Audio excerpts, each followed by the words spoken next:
Salut les gens, bienvenue sur Dragon War Gaming, on se retrouve aujourd'hui pour une nouvelle vidéo, et aujourd'hui on va parler un peu de magnétisation, puisque quelqu'un m'a posé la question en commentaire dans la chaîne, c'est Théo Guiziou, si je le prononce bien.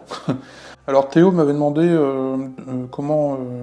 m'avait demandé un tutoriel pour la magnétisation des exo-armures Tau, et comme j'ai déjà magnétisé les exo-armures, et que j'ai déjà fait des vidéos sur la magnétisation, et bon, c'est toujours un peu le même principe, et je vais simplement vous montrer où j'ai placé les aimants sur mes Crysis, et puis comme ça vous aidera peut-être à magnétiser les vôtres, et ça aidera certainement Théo à magnétiser les siennes.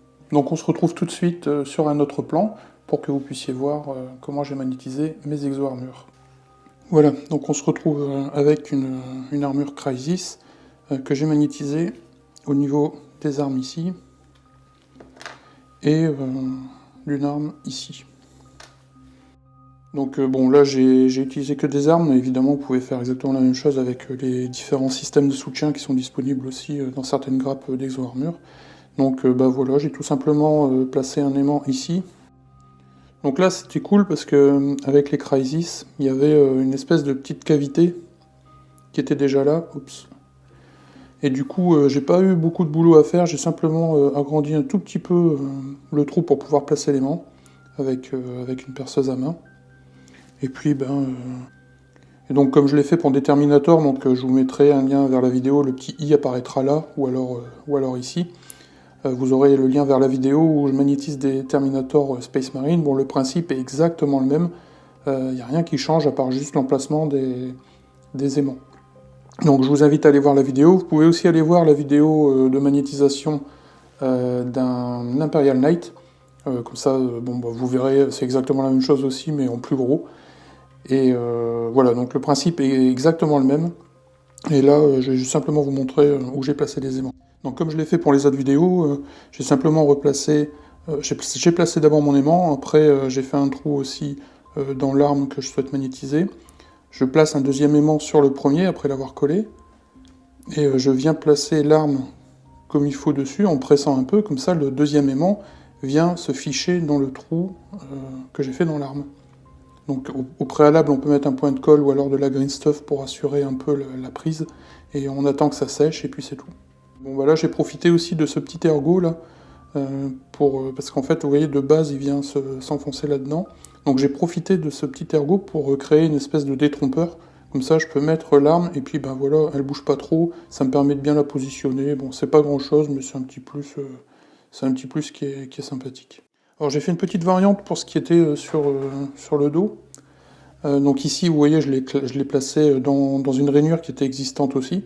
Alors c'est vrai que c'est pas très esthétique, parce que on voit l'aimant, mais les 3/4 du temps, voire même 100% du temps, je vais poser une arme dessus et du coup il se verra pas. Et évidemment, là je pose cette arme là, mais je peux très bien poser par exemple cette arme là, si c'est le bon aimant. Ouais. Non, c'est pas le bon, celui-là c'est un... Donc là voilà, faut faire gaffe. Mettez les aimants dans le bon sens pour pouvoir vraiment bien interchanger vos armes. Sinon, vous allez être roulé. Voilà, donc là, ici, je me suis pas trompé. Donc, si je veux, je peux mettre une arme comme ça. Là, après, c'est comme on le sent. Moi, j'aime pas trop comme ça. Bref, donc, pour celui-là, j'ai fait une petite variante. C'est que sur cette arme-là, j'ai simplement posé un tout petit bout de plaque métallique pour venir faire... la magnétisation.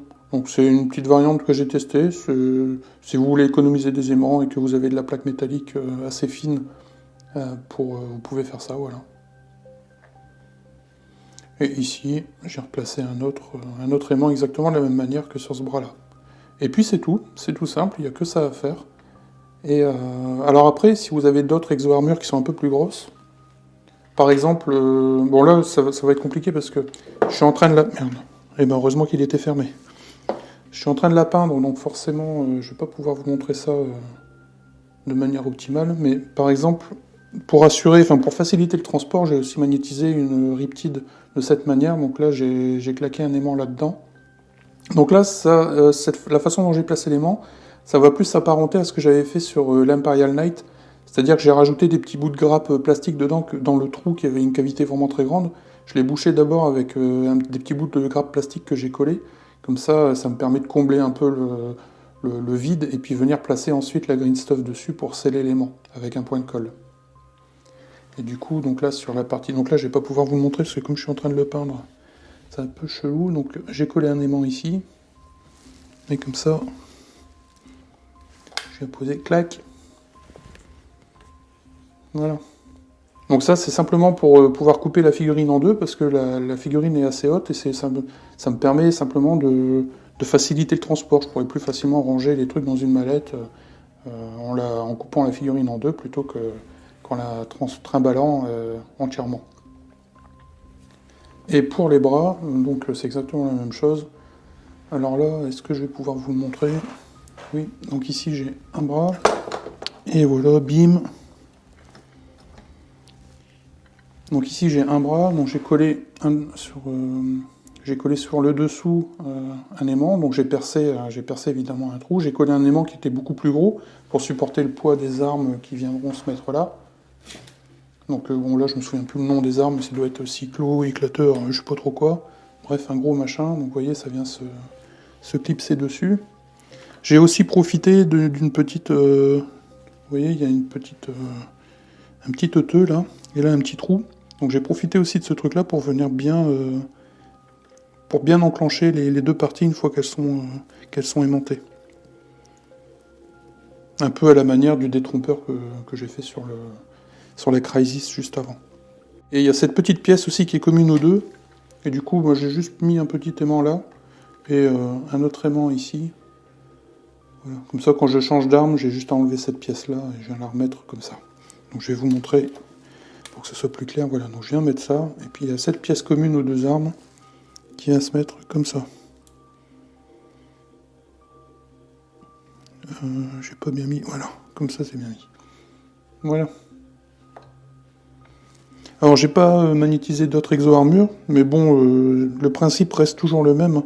Tout ce qu'il faut, c'est trouver un bon endroit pour placer vos aimants, et vous assurer une bonne connexion quand les deux parties sont assemblées, pour éviter que ça bouge dans tous les sens et que ça se casse la gueule, quoi.